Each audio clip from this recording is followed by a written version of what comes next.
So look, if you want to grow your wealth, your income, and increase the amount of time off, then these are the shortcuts that can help. Welcome to the Wealth Creation Podcast. Hi, it's Dan Latto speaking. Hope you're well. So, in this podcast, just before we start, I'm in the middle of man flu right now. So, if my voice sounds a little bit different, it's just because it's a little bit deeper, because I've got a little bit of cold and man flu. And obviously, man flu is like, the worst pain ever. Luckily I've managed to survive it and I'm just on the mend, but my voice sounds a little bit different, but it's still me, you'll be pleased to know. So, holidays that have really recharged my energy and drive.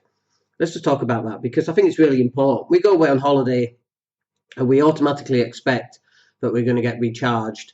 And sometimes we do and sometimes we don't. And I want to talk into more about what that actually is about. So, for example, if you're going on holiday with kids, it's more about holiday for the kids than our holiday, so to speak, although obviously we still get some advantages from going on holiday.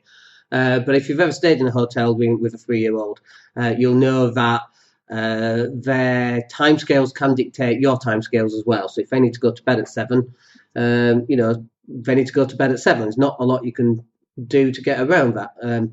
So there's that type of holiday, which is like a family holiday. And then there's another type of holiday where, so for example, I went to LA for a couple of days, flew in, I worked 3 hours. I worked 3 days and I was working 16-hour days, so 8 hours and then some food and then another 8 hours and then sleep and then get up and do the same again for 3 days. So that actually was a very recharging time away. So the key here that I need you to understand is that sometimes when you're going on holiday, that's not the respite that you're going for, effectively. It depends what it is, what your circumstances are, and all the rest of it. And then the third type of holiday or break, we're going to call it, that I've had that have been ultimately massively recharging have been personal development trainings. So, for example, I did Billionaire boot camp in Santorini. That rocked, by the way.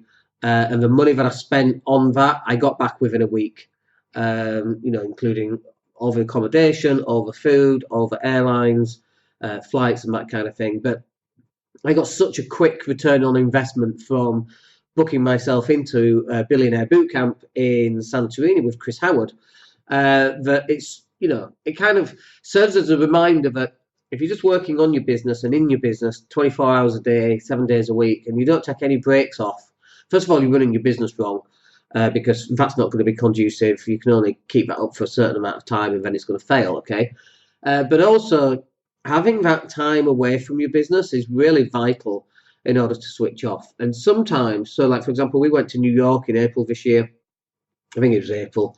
It could have been last year. Who knows? I've got man flu. I don't know what planet I'm on. I don't even know my own name today. I could be saying anything today. I have no idea what I'm saying. So we went to New York this year or last year. We went with, she was 3 or 4, whenever we went. And, that's a hard holiday. First of all, you've got a long flight. You're only there for a week. You've got a long flight, so you've got jet lag. And then you've got a 3-4-year-old with jet lag. So you've got to cope with that, plus your own jet lag. And then you're waking up at 4 o'clock in the morning anyway, 5, 6 a.m. We were literally in Central Park at like 8 a.m. And we were ready to go, because we had jet lag. And then you're doing all the walking, and the little one's in the pushchair because she can't walk that far because she's 3 or 4. And I find this really funny, by the way, but I can't actually remember how old my daughter was when we went, because I can't remember, was it this year or last year? But anyway, I'm getting into trouble if my wife's listening, but she won't be listening. So, but what I found really difficult was we would walk all day, and then the little one would be in a pushchair, pram thing. And then when we get back to the hotel, she's wide awake. And we're like, we're just exhausted. We need to nap. And obviously that didn't happen. So it causes additional stress because you're tired and you're physically tired and you're exhausted. And so it's just a different kind of holiday than if you just go on holiday with your partner. It's a completely different type of holiday. And that's not to say, by the way, that I don't want those kind of holidays, because I definitely do want those kind of holidays and we're booking more in. But it's not the same kind of holiday as a recharging holiday, as a respite holiday. It's just a different type of activity that you have to do to keep the little one entertained. That's just the way it goes. So the other times when I do get a recharge, so for example, we went over to England and my wife stayed at her parents' and I stayed in Leeds at one of the hotels there. And I met up with clients and met up with people becoming clients and actually just spent some time doing 4 or 5 days in worked in various restaurants and cafe bars in Leeds City Centre, and it was really nice. Um, and I got properly recharged, met with some people, had a few beers, and it was just really nice. Went quad biking with my eldest daughter, who's 14, and it was just really good, So that was a respite and that was a recharge of energy. But absolutely 100% the most uh, recharging that I've had on a break away from normality. I'm going to talk to you about normality in a second. The most recharging break that I've had was self-development, personal development. I remember going to Portugal on Billionaire boot camp. This is going back 6 years or so, and that was just one of the most amazing breakthroughs in terms of determining who I am and who I want to be and how I want to act and be the person that your kids think you are, and a reminder to be that person. And because it's all personal growth, and that's what we're there for. Going on Tony Robbins' UPW is an excellent breakaway. And my perception of Tony Robbins in the last few years has definitely changed. I'm not convinced he's the goody-goody guy that we all think he is. Brand has a particular play on that, I suppose, in how we think of people. But when you kind of dig below the surface and you get to know people who tell you things, you're like, oh, that's not quite the person I thought he was. But that UPW was very, very good. Definitely good as a recharge. And that's good as well. We did a training called Design Your Destiny. Not Date with Destiny. This is Design Your Destiny with Chris Howard. He didn't run it. His trainers ran it. It was in Dublin. I went with my wife. And at the time, she wasn't my wife. She was my partner, girlfriend, I suppose. And that was, again, one of the largest, biggest rechargings of my energy and my drive and focus that I've ever had. So the question for you then is, where are you going to get your energy and your drive from? And so it's important because no one really talks about this stuff. Because if you're going, great, oh, I'm so excited, I'm off to New York with the family, is that actually recharging than if you went on a 7-day holiday to Tibet, to a monk's village where you didn't speak, for 7 days, a vow of silence? As completely and utterly different than you going on holiday. And we call it a holiday, but actually is going on holiday with a family even a holiday? Or have you just replaced one type of work for a different type of work? I mean, I don't know what the answer to that is. But the fact that no one really talks about this, and everyone's supposed to go, oh, it's a holiday, I'm so excited, and oh, it's going to be fabulous. And actually, not everybody feels like that. And sometimes I feel like that, and sometimes I don't feel like that. And so I'm fluid in how I feel about those family holidays to some extent. Some days I'm like, brilliant, like Christmas. I hate Christmas, right? I just really detest Christmas. And people go, oh, what a humbug. But there's reasons for me hating Christmas, which I'm not going to go into here, but to do with death in the family and all that kind of thing, right? So I did kind of go into it. But I don't enjoy Christmas, but I enjoy the build-up leading up to Christmas. And I enjoy the kids being excited over Christmas as well, that build-up. What I don't enjoy about Christmas is you're supposed to be happy on Christmas Day. Well, why? Who said? What if your life's in ruins? Why should you be happy? Yeah, but it's Christmas. Be happy. Like what? Why can't we be happy on May the 1st then, or July the 22nd, or October the 5th? Why is it Christmas Day? And the worst one is New Year's Eve and New Year's Day. Oh, be happy. It drives me insane. So I never quite understand that. Your life's in tatters, but I have to be happy on New Year's Eve. Got it. Okay. That just makes no sense to me. And that, yeah, the people that are telling you this are grumpy mofos 364 other days of the year. But for New Year's Eve, you've got to be happy. That's the law. That's rules right there. And I just don't understand that. So I think that's why I've got an aversion for it. And I'm quite opposite to a lot of people, and I get that. Contrarian, some would say, where I like to go opposite. One, because I enjoy getting a reaction off people, but two, because if everyone's running in the same direction, that's definitely not the direction that I want to be heading towards. I want to move towards a different direction.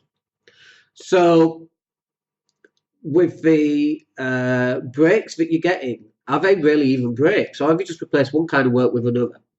That's the point I was trying to get to. And then the other point here is that the life that I've built for myself. So, like, for example, right now it's Thursday today. I've been in literally living Netflix for the last 3 or 4 days just while I recover. I've got no energy. I'll have to recover after I record this podcast. I'm fasting as well, by the way, which has actually sped up the recovery, believe it or not, of my cold and man flu. I've literally had it 2 or 3 days on the mend, which is really cool. But the point here is that the life that I've created for myself, I don't really need a holiday from this. I don't want a holiday from this. I love this. You know, literally 100 meters as I come out of my front gate is the beach. And like it's 30 degrees out there. We're in September the 26th and we're still in maybe 28 degrees. It has dropped a little bit. But it's still 28 degrees. I can walk down to the beach and just walk with my feet in the sand if that's what I want to do. I can go for a coffee on the seafront. I can go paddle surfing, for goodness sakes. So the life that I've built is an awesome life. And there's that saying, try and build a life that you don't need a vacation from. And so, when we fly over to Leeds, I don't need to go to Leeds anymore. There's nothing in Leeds for me anymore. So there's nothing that I can get in Leeds that would replace the life that I've built here in Spain. There's nothing, absolutely zero. So I love the idea of building a life that you don't need an escape from. But every so often, you also have to take some time out for you. And this is really important because this is about you being selfish. This is about you looking after you. And so, yes, we went to New York and we had a good time, but it was tiring and some of it was hard work. But we enjoyed it. We got the pictures, which is always nice. We saw the sights and the sounds. But I wanted to go take in a Knicks game and just couldn't manage it for whatever reason. So I'll have to go back at some point now to go do that. And so you reach this point where actually you need to be a lot more selfish because it's not just about you giving constantly out to everybody else. And by the way, in my life, it isn't about me giving out because my wife, for example, she gives so much back and I wouldn't be living the life I am now, the person that I am now without my wife. Just in case she is listening, I have to say that. So, and actually I do mean that as well. She never listens to these. I keep telling her that she should, but she's not going to ever listen to these. But for me, having that time out, so like, for example, in November, we're going to Comic-Con in Birmingham, me and a buddy. I'm probably going to buy him a Klingon suit from Star Trek, just, send it to his house, let him wear that. But that for me is just about, getting out and taking time for me and being selfish in that time. And we looked at where did we want to go. We were going to go to Göbekli Tepe in Turkey, which is a 14,000-year-old archaeological dig, by the way, which blows everything out of the water for Mesopotamia and Sumerians and all of that being the earliest civilization. Blows it all out of the water. I mean, literally blows it all out of the water. So we were going to do that, and instead we decided let's do Comic-Con. We'll probably do it next year or the year after, plan it a little bit more. So the idea there is that that's for me. I just want to go do that. It's not for anybody else, not for my wife, not for my family, not for my kids. It is solely for me. We'll go out on a night, we'll have a few beers, talk a load of rubbish. Perfect. And so that is very, very important. In terms of you getting recharged, you've got to be a bit more selfish because you're going on holiday. Let's just say you go on holiday and you're in a caravan for 4 days. Is that really a holiday? Like, if you're going on your own, it could be more of a holiday. If you're going with just your partner, it could be more of a holiday. If you're going with your partner and your kids, is that even a holiday? Because the amount of work that you have to put into managing kids, looking after their expectations, keeping them as happy as they can, like, that's really important. That's definitely what we do. But you've got to understand the differentiation here between you getting what you need and them getting what they need. And sometimes you going on holiday with everybody is not what you need. And this is the point. It's very, very fine. And some people are going to miss this, okay? Because some people are going to say, oh, you don't want to go on holiday with your kids. And they just miss it completely. And those same people, by the way, are people who don't get property. They don't get wealth creation. They don't get the difference in paying for training versus, well, I can just download it for free. Yeah, but you haven't paid for it. Yeah, but I can just get it for free and I'll get the same information. No, you don't. The context is completely and utterly different. Well, I'll do what I do, you do what you do. Okay. Fast forward 10 years and you see the differences in the two people. It's a massive, massive change. You should be paying for stuff, by the way. Like, fine, listen to podcasts, but behind the paywall is all this extra funky stuff. And it's the same for when you go on your holiday to recharge. And I love personal development events because you're there for 2 days, you're in an environment, and you're away from your normal world, and it gives you an opportunity to think about the future and about how life could be different, and goal setting, and how you want it to change, and where you want to head to, and what some of the resources and assets that you're going to need that will enable you to get there. So one of the trainings that we did in Dublin was speaker training, platform speaker training. And that was awesome. And I had no intention of speaking on platforms. But the skills that I learned from that, we just take those and we add them to our existing skill set, and our skills become greater than the whole. You know, the sum is greater than the parts. And so we're continually adding these personal development. And some people go, well, that's just work. And it's totally not work. Because actually, that's where I get completely recharged. And maybe, by the way, I'm just really odd. And I wouldn't disagree with that either, by the way. Maybe I'm just really unique and an odd one out and a bit of an oddball. And I absolutely wouldn't disagree with that. But I know that through those experiences that actually I've managed to get the results that I've always wanted. And I'm continuing to get those results and will continue to get those results at age 47 and upwards. So think about this. The next time you book a holiday, is this what you want in order to get recharged? And you might not need recharging, in which case that's fine. But if you need recharging specifically because you're exhausted, you have lost focus, you're out of touch with what's going on, you can't see the wood for the trees, you don't know where you're supposed to be going, a holiday is probably not it. It's like I was talking to someone and they were talking about they went on a personal development and it was all men and they all had to strip off and run through the woods naked. It's some very weird stuff. And he said it was awesome. Okay. But he got what he needed out of that. And it wasn't any sexual thing, by the way, in case that's what you're kind of thinking. It was just like, this was about men being men, that kind of thing. But it got exactly what he needed from that. And that's not a holiday for him. It was something that was very different. I can't remember who runs that type of stuff, by the way. Definitely not something I'll be booking myself onto anytime soon. But like, for example, I'm in a group on Facebook and they do cold water swims, which I think is absolutely crazy. And because I think it's absolutely crazy, I'm like, I should do that probably. What lesson am I not learning from taking cold water showers? I was joking last week on Facebook. I knocked 20 minutes off my triathlon time just by literally getting straight in the water instead of taking 20 minutes to get in the water because it's too cold. And that's the kind of running joke there. And it's like, what are the lessons that they already know that I don't know because it takes me so long to get in the bloody water? And they go for showers under the waterfall. This was in September in Scotland. And it looks beautiful, by the way. But, right now, maybe it's the man flu talking, but right now there's no amount of money that would get me there. And I'm like, I'll probably do this in summer, and I probably will. And that 2 days away, there's some Wim Hof stuff going on. Wim Hof is the Iceman. And he goes to swim, in the Arctic water, and he comes out and he's sweating, he gets to control his body temperature just through thought alone. Amazing stuff. Check out Wim Hof. And it's kind of based on the Wim Hof method, is this. And I'm like, what are the lessons that I've never, ever learned because of that? And yet these other guys and girls, by the way, on this one, they're learning all these other lessons. I should probably go do that. When you break an arrow with your throat, and if you're listening to this, don't do it unless you're in controlled circumstances.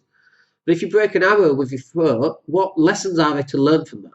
And I've done it on several occasions. I've walked on burning hot coals, and there are lessons to learn on that. The fasting. We're in right now, I think we're up to, let me check. There are always lessons to be learned from somewhere. So fasting right now, I am up to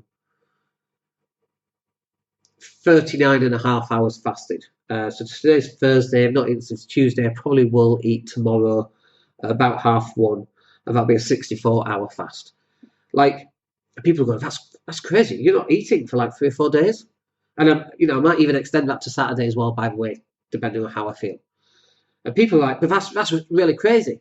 And yes, that is one particular viewpoint to look at. But another particular viewpoint is, what lessons can I learn from that suffering? Can I actually learn to be in control of my body? Because I'll tell you one thing that I've already learned. 49 hours is my fast. I've got 10 hours to beat that. But I can eat now for 2 whole days. Sorry, I can go for 2 whole days without eating. And if I go till Saturday, that'll be 3 whole days I can survive. Knowing that I can survive without food, with no difference other than actually probably a feeling of euphoria and a positive feeling of confidence, because now I can do this. That's a really interesting lesson to learn. But most people never ever do this because, oh no, that's wrong, that's bad. My doctor, based on 1960s information, said that's bad. We don't live in the 1960s. We're in 2019, depending when you listen to this podcast. But what are the lessons that you're not learning because you refuse to do any of this crazy stuff? I'm not doing fire walking. Break an arrow with my throat? No thanks. Swim in a cold loch in Scotland in October? Not for me. Well, you're missing out on all these lessons. Well, and then when you look back in 20 years and you do it finally, you go, oh my gosh, I should have done this 20 years ago. It's about getting you out of your comfort zone.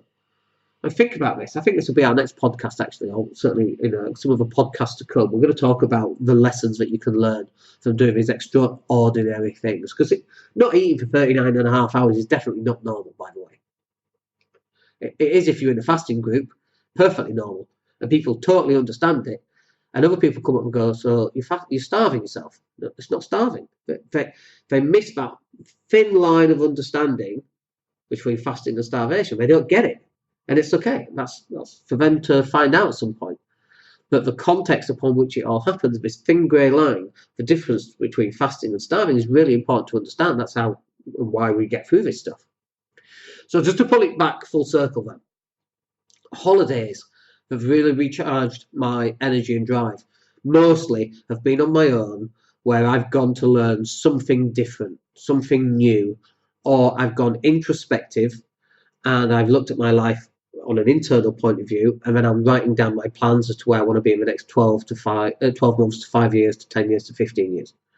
And if you've just been on holiday and you've come back and you're like, oh my gosh, I need a holiday from a holiday.